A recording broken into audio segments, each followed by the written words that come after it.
on Sunday morning, and this video primarily is for the folks in the Richard Harris Appreciation Group.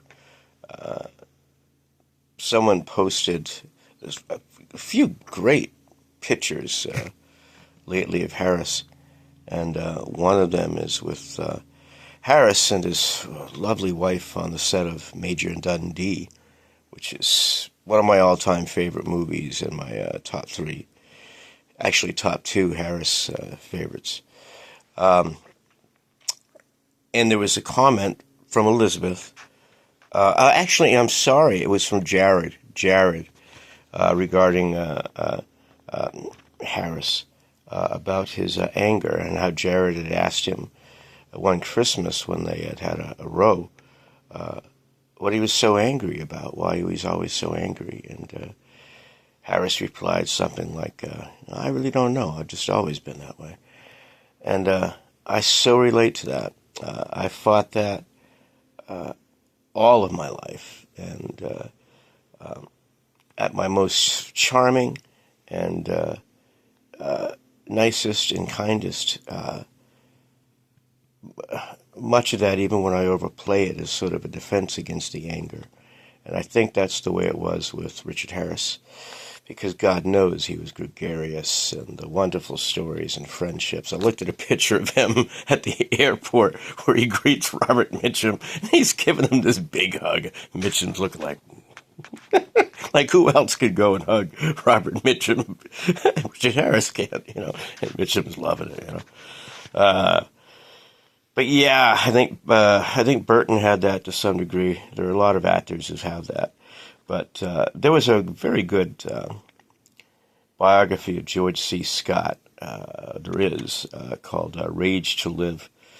And my God, in his earlier performances when he had that energy, you see that rage. It's interesting that he and Harris never worked together. It would have been very, very interesting to see.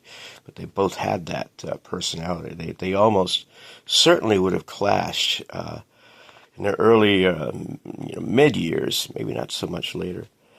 But yeah, I definitely see that in Harris. You know where you really see that? One of the most beautiful bits of dialogue he ever spoke, and he does it magnificently, is in the movie Camelot.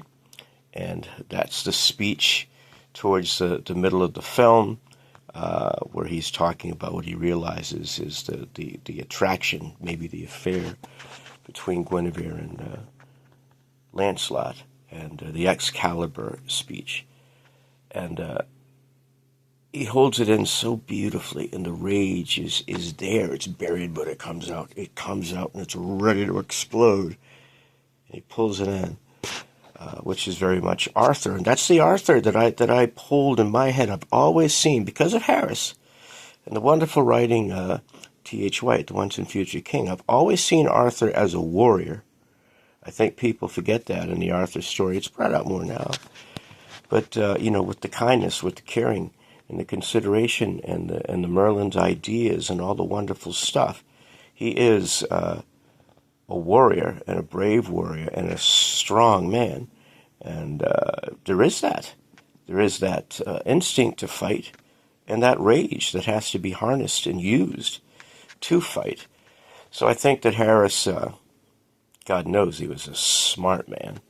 And, I think that with the Freud comment about the Irish are the only people that are impervious to analysis.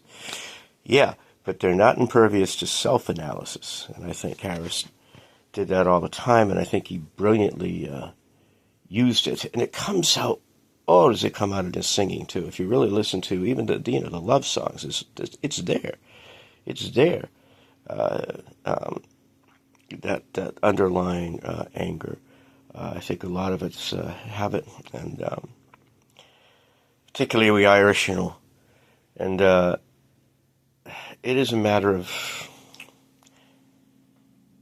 how you harness it. You have to let everything out, how you let it out, how you use it, rather than just let it use you. So there's my thoughts on Richard concerning that. Thank you.